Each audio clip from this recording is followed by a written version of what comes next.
All right. Hey guys, so this is Kalia. Today I'm speaking to Bryan.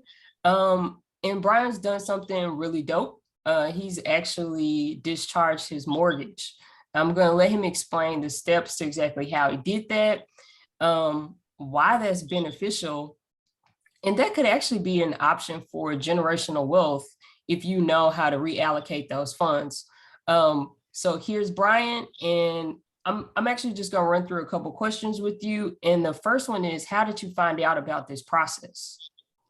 Well, I was in credit repair. I started off in credit repair. That would get me into looking into laws and more details on the power that we truly have as consumers. From there, it kind of went down to commercial law, trust law, contract law, and it's a never ending rabbit hole, I would like to state. Then you got to take in financial accounting and all those types of things.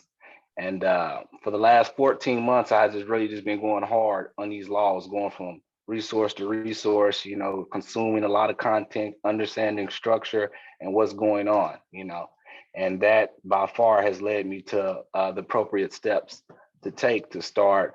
You use the term discharge. I don't like to use that term discharge, and I just technically removed the fraud, which was a predatory pretender lender, and I put them on notice and I removed them from my court, not state court, but the records, the title. Okay. So with that in being understood, you still have, like they like to sell the notes and things of that nature. But I started with the origination. So where the fraud originated, that's what I attacked. Okay. So fraud negates all contracts. Yeah. There's no statute of limitations on fraud, pinpoint blank period. So even people that went through foreclosure and lost their home, they still got action. There's no statute of limitations on fraud. You got the paperwork, you can prove your fraud, you got a claim. Now you just got to enforce your claim and understand that it's not going to be an overnight. It didn't take you overnight to get in this stuff. It involves a lot of learning. You have to do a lot of unlearning because if you came up through a public school system, you conditioned to think a certain way. So it's really hard for you to grasp what's really going on in the big picture. So the biggest challenge of it all is just, unlearning to relearn. No, you're definitely right on that. I shared a video last year about, I too studied consumer laws, really from a lot of stuff I started learning from the Bureau bullies. So I shared a video last year about how you actually don't have to put a down payment on a car. And even if you put down that down payment, there is a rigorous process, but you can get that money back. And people were like, that's not true. She's lying. And it's just like, they can't even believe that it's an option, when in reality it is. It's just not public knowledge. It's out there. All we have to do is read and look for it. And they know we're not going to do that. Right. So you said this process took you about a year and a half, or? Well, I've been studying for about 14 months now. It's funny you mentioned the brother Umar. May Allah reward that brother, because he was instrumental in me taking a switch in what I was doing. We don't even like to use the term credit repair because there's nothing wrong with your credit. The only thing wrong is with your understanding. So, it started with him when he really just exposed, what it was going on. And that's what really made me take that deeper look into just the straight consumer laws. My favorite section is 1692, 15 USC 1692. That's the debt collection practices. Those are the rules and regulations that these people got to abide by. That's your remedy right there. Just invoking that, reading it, understanding it, those disclosures that Congress gives before they start issuing out the laws. They tell you right there what's going on and why they're doing this. That's your remedy right there. Regurgitate what they just said when you start, responding to these people. That's the best proof, best tool, best template you're gonna ever have is the law. And that's where it all started for me, going from there. And it just, like I said, it just led from there. Then I start going down YouTube, looking at videos from, older, I ain't gonna hate to say it, but white men, these were a bunch of white folks that knows all this stuff, been doing this stuff, been speaking this stuff for years, and their audience is mainly, white people. So, when you go back to look at what happened in 1933 with the Banking Act, and, it's really powerful what Kennedy did for us. I mean, what Roosevelt did for us with the 1933 Act. So all past, present, and future debts are forgiven. So there is no money. That's the biggest thing people don't understand. There is no money. We have currency, which is an imitation of, but it's not money. It's a piece of paper with pay to the order of. It's a check. It's a negotiable instrument, but it's all debt. The only money is gold and silver. We don't have access to that. So all we doing is passing around debt notes. Once you can grasp that, then you can understand why you don't owe anything. But Once you can grasp that, you don't owe anything. I think for most people, it has to start with studying. It has to start with understanding who you are, Right. and how powerful you are. As soon as you can start to understand those things, Mhm. it's gonna start clicking. It's gonna start Right. clicking. Right. So, can you share one thing that's kind of common in mortgage fraud, which is Oh something yeah. that maybe they Oh could yeah. possibly I see? can tell you comments when everything we sign is the contract itself. Simple contract law. In order for a contract to be legally enforceable, there has to have two conditions. There has to be the offerer, which is the one offering something. Then you have to have the offeree, which is the one receiving something. Okay. The offerer is given a presentment. The offeree is making what they call consideration. Those two signatures need to be on that document. Now ask yourself, when you sign for that car note, did the bank sign? Right. When you sign for that mortgage, did the bank sign? You're the only person signing those documents, so it's not a complete enforceable document. Even on that document, that's the first part. Then on these documents, there's all types of clauses on there where you're being stripped of your rights. That's not legal. You know, in a mortgage, they have what they call a confessed judgment, and it's typically labeled as the transfer of rights and property. Well, Texas Finance Code, a lender cannot take a confessed judgment in relationship to a mortgage. So that's fraud right there. Boom.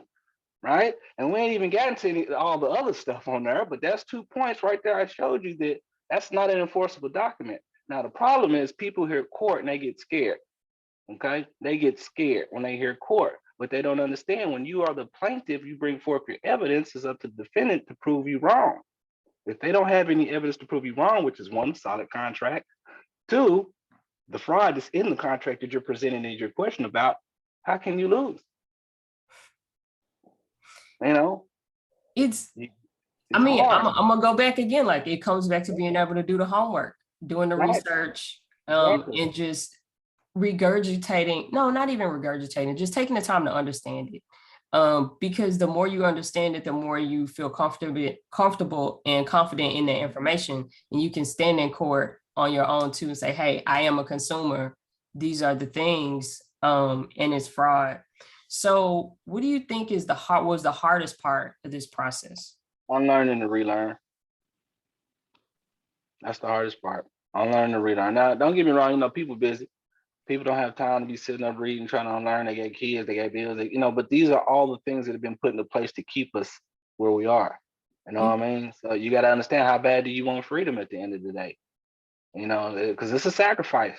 But if you do a little bit every day at a time, 12 months go by, next thing you know, you understand. So like you mentioned earlier, just basic understanding of words such as credit. We don't know what credit is. We think credit is money. We think credit has to do with money. That's not what the law states. Credit is the right granted by a grantor to incur debt or to incur debt and to defer its payments. Defer its payments. Credit is a right. The first thing it tells you, credit is a right. And you go up into the bank or a car loan, and they sit there and tell you they finna loan you credit. How they loan you credit? You know, that's crazy. Like people don't look at those contracts because you know when you're so when you're purchasing a car and that information at the top of the contract is saying, me, the consumer, I'm giving you credit for you to give back to me. And people are like, that don't make sense. The That don't bank make is sense. loaning me money. No, you're allowing the bank. You are the original creditor. But you Mhm. know, again, it comes to the homework. That's for banking, right? Because we don't understand banks. We think banks got the money. No, banks can't loan and lend their money. That's been already issued by the Supreme Court. Yeah, we think they're lending it because they make it appear to be that way, especially with the technology. So if you're using a credit card, they never gave you anything.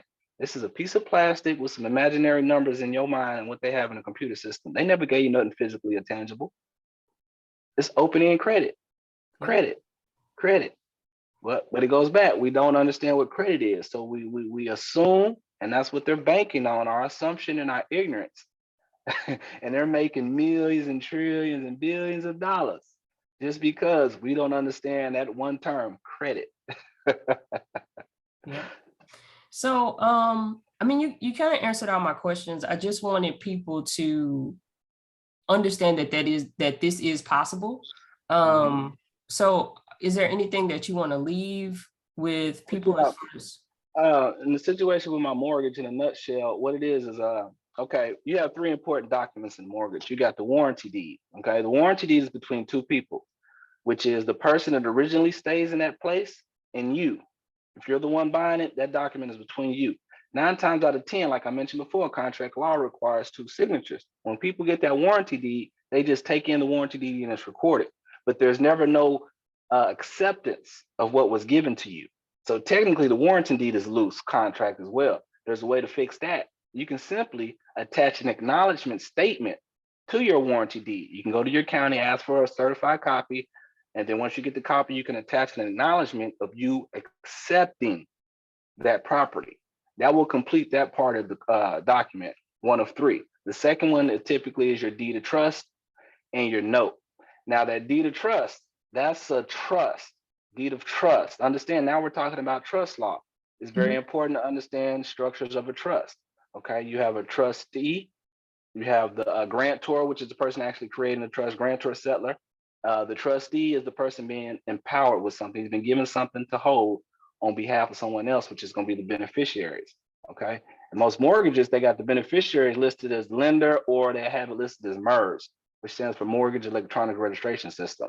Okay. That's a problem, right? Because you created this document. You don't know you created the document because you went in there thinking they was doing something from you. They set you down. They put a whole bunch of papers in front of you and they told you to sign, sign, sign, sign.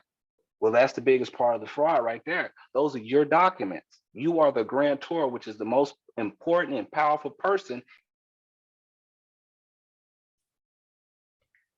Your sound went out. Alive. Okay, you empowered, you gave the trustee, which is the pretender lender, you made them as the trustee, so you gave them a fiduciary responsibility.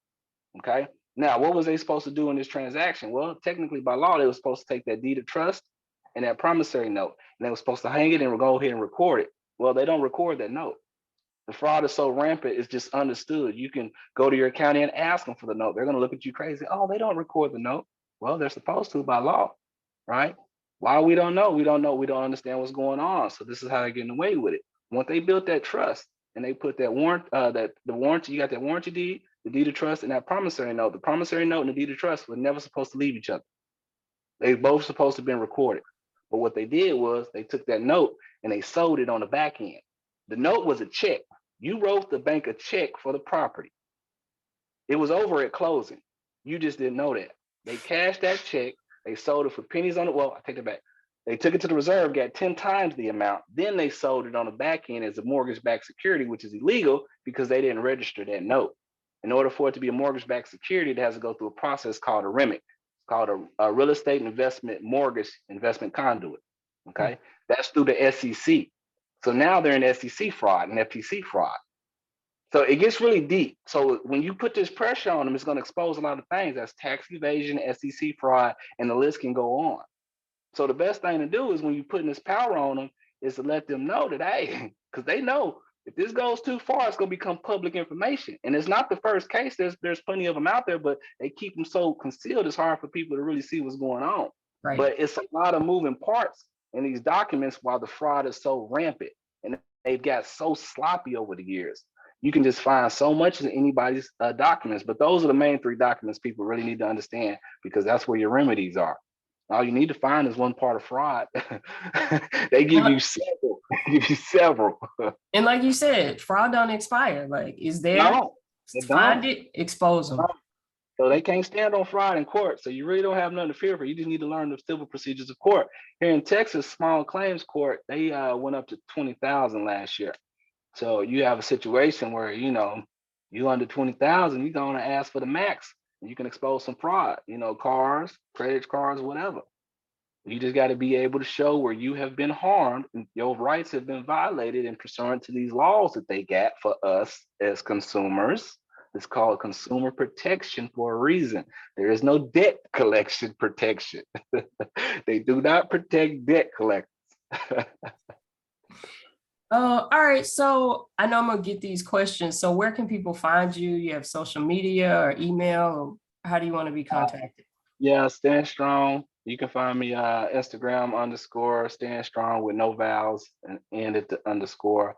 I'm also found on Facebook, Stand Strong, and YouTube. I got a YouTube channel with a few videos I've been uploading.